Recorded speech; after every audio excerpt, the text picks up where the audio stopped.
Hi guys, so today I'm talking about landscapes.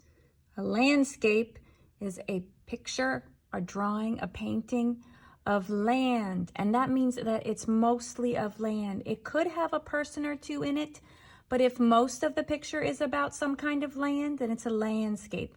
And if you're in the ocean, at the ocean, and you want to do one with a lot of that, with the ocean, then it would be a seascape.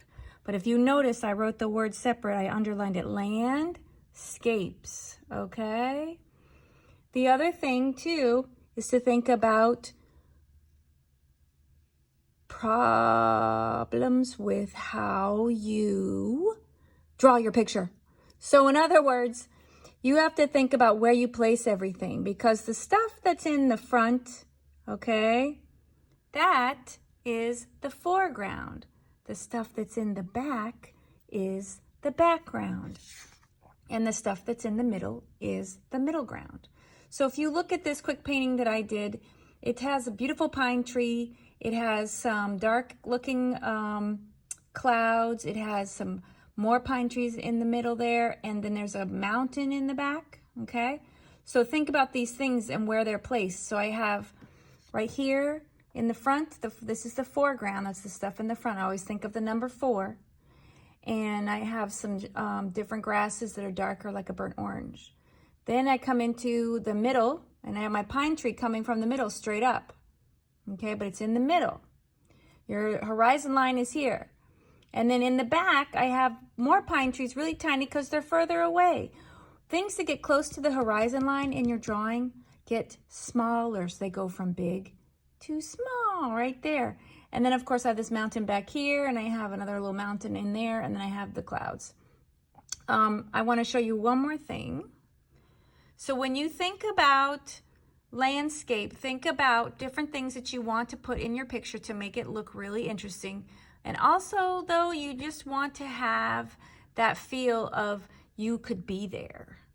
Okay? Now I'm going to go to another drawing. This one I did.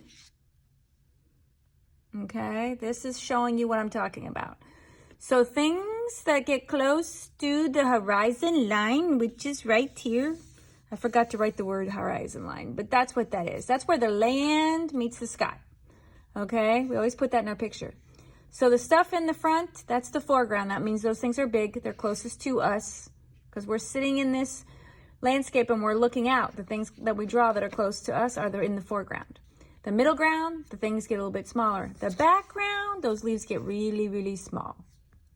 Same thing with my road. Look, it's close up, it's wide. It gets small and disappears as it goes to the horizon line. Same thing with the clouds at the top. The clouds are large as they are further out from the horizon line. So they're large and they get smaller as they go here. That's why when you see paintings, you'll see smaller clouds painted here, but bigger clouds painted up here. It's the same concept, large to small, okay? Large to small. I hope that makes sense. Thumbs up, yes? Woohoo! Okay, good. And then here's my last one to show you. I'm at school, so I'm not using my arm that I connect my camera to, so it's a little shaky. Sorry about that. And then look at this one. Okay, I have the tree is in the foreground. It's the biggest. It's actually like taking up, and it's actually going off the paper on both ends. You can do that because it's closest. It really makes you feel like you're close. That's it right there in the foreground. The water is bigger as it gets smaller as that little river goes further into the mountains. There's a pine tree towards the middle. It's a lot smaller than this guy. These guys are even smaller. Same thing with the clouds. The stuff up here at the top are big. As it gets closer to the horizon line, which is this line, they get smaller. Okay, there's a few hiding over there. And then I have some birds. So really think about your parts of a landscape. Okay, so let's review. Foreground, number 4. Middle ground, background. And the background can be any of these little things back here within this whole section, okay?